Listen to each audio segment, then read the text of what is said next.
I'm up here because I kept getting turned down about getting quickened to do offerings. So, no, I'm just kidding. Hallelujah. Good to see everybody here this morning. We're excited. It is a quickened day, so I'm not preaching, so I'm up here. I had a note for today. Oh, there it is. To do offering, and it's Mission Sunday, so we'll be prepared to do both. When I watch, we have a channel on our. We don't have cable or anything like that. I guess we still sort of do, but we don't have all them massive, unused channels anymore. We have like all the local stuff, which there's really nothing on. There's westerns on those channels, so that's a good deal. That's right. And and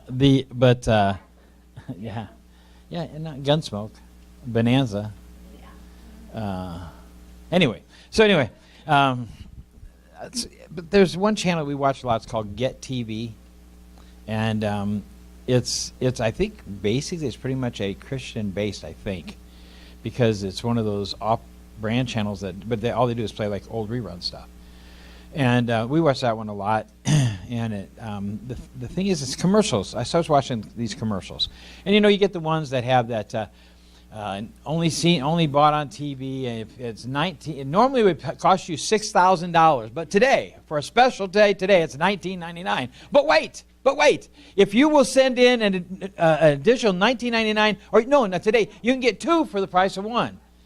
And it's like you see those commercials, and all that kind of stuff, and then you go into there's one that's really getting under my craw, actually. And it's this one, and please understand, I'm not a pet hater. We had a dog. Dina crushed our dog's heart. We tried to let her adopt it, and she kicked it out after one day. The dog died shortly after a broken heart. So I'm going to say this, and just let you know up front. Actually, we was going through, I was looking at a picture of a chow puppy, and I thought, oh man, it's pretty cool. I miss Shay. Maybe a chow. Yeah, it was you and I were doing it, right? Yeah, and I was saying, man, maybe we should get another chow. They were sort of. Shay was a cute dog, and she was She was dumb as box rocks, but she was friendly. But the thing is that what?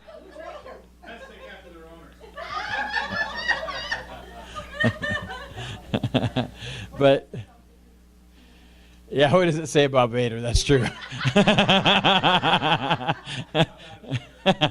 So anyway, so there's this channel. There's this one commercial on TV, and it's something with these rescuing animals. Okay, and it's not that I have anything against that. I know that there are animals out there being abused all over the place. They need to be rescued. But my thought keeps going through my head: why? We don't see them same people out there trying to rescue the millions that are murdered in the womb every year, And I thought, and they're asking for your money. If you'll just send $19.99, I don't know what it is about that number. If you just send $19.99, and we'll send you back a picture of that pup that you just saved. And nothing against children either. I got a couple of them, Oh, I have three. That's right, I have three. And I have the great. If it wasn't for my kids, I wouldn't have my grandkids. So you have to go through the kids to get to the grandkids, and it's like, but so anyway, so there's the other commercial on there. It's about the kids that are out there. And if you'll send just in 50 cents a day or 25 cents a day or something like it is, you can feed this child for a month, and we'll send you a picture of them. Everybody's out there trying to get your money. Everybody. You go up to the next big concert. You go to what's a concert, big name that you go see, Aaron? Who somebody you like that you? Dixie Chicks. I was going to say, that came right off Jeff's head. He's listening to him on the way in this morning. But it's like, okay, so say you go to a concert. I'll bet you can't go up to that concert. Hey, is it all right if I just come in for free? They're not going to let you in. They're going to want your $60, $70, $100. For that row back, way back, you can't even see the people's faces. Okay? Everybody wants your money. But what's interesting is the only ones that get rebuked and nailed for saying they really want your money is the church and the evangelists and the people out there doing the work of God. All of a sudden, the world has a problem with that. Or if a pastor is making, writing books and teaching, and his labor, if you were a carpenter and you made a table and you were selling your tables that you made out of what you did, you'd expect to be paid for, right? I'm not going here with this other than the fact that the world has a misconceived idea about the church.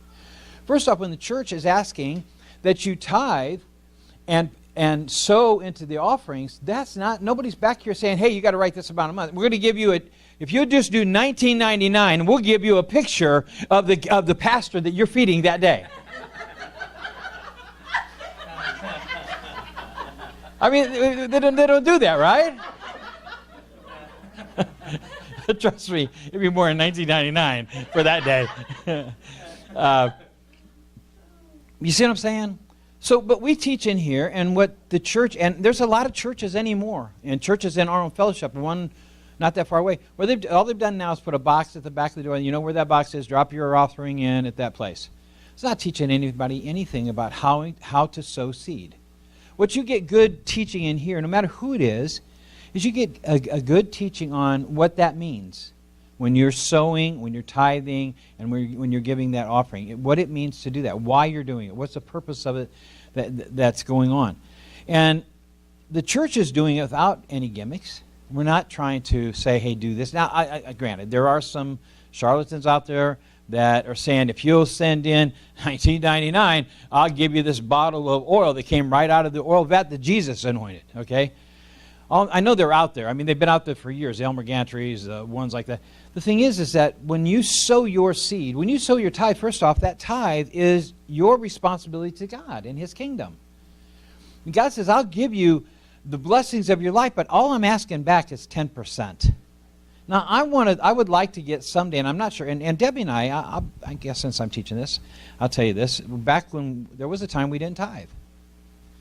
We would argue about it. I said, well, I dropped $20 in, that's good, And so, no, we got to start tithing. I said, look, we can't make it if we tithe. You're wanting me to give 10% of our income away, and we're not making it now.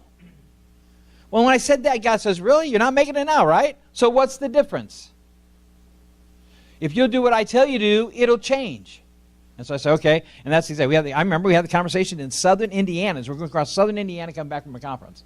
That shows you, it was way back when we first started going down there, but it's like, I said, okay, well, we're not making it, just do it. Just start doing it. Let's just do it.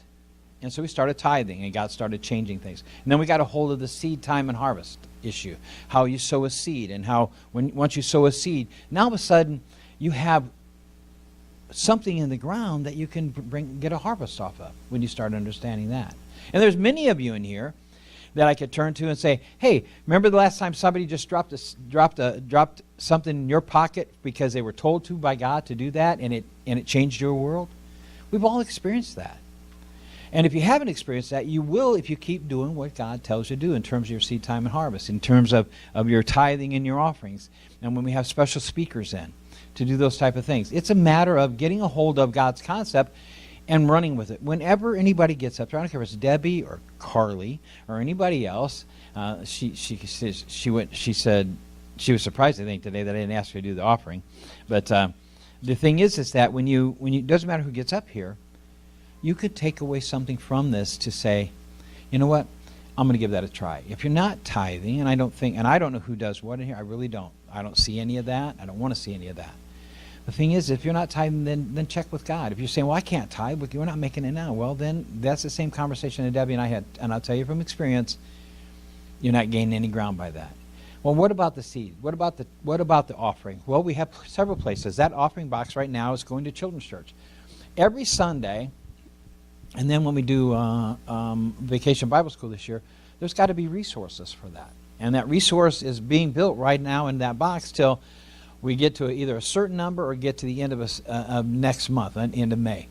And once we get there, it gives them a little bit of cushion to work with what they do, because what they do back here costs money. It takes resources.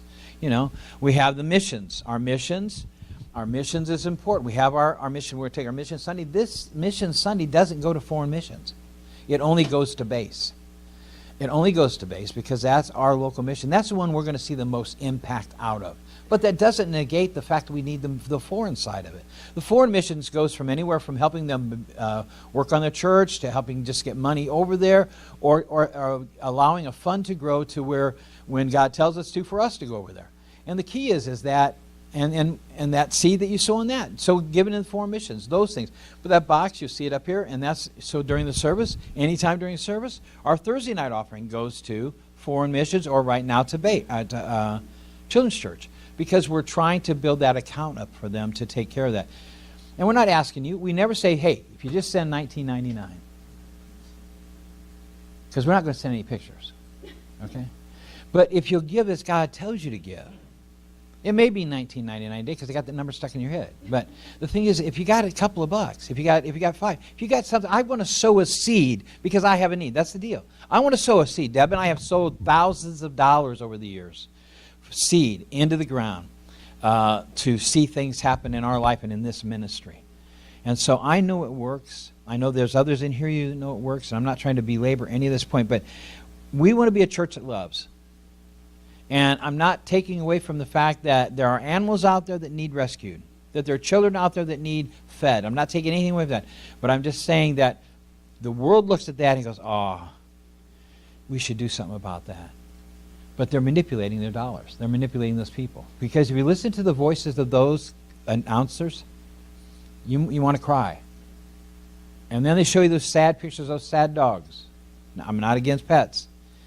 But they all of a sudden, before you end up, you're going, well, hey, where's the checkbook? Where's the checkbook? No, we don't. The church doesn't do that. But we say if you'll sow, we guarantee that God's going to increase your harvest. Why? Why do we know that? Because it's worked for us. We know what the Word says. Amen? So today, as you make out, I got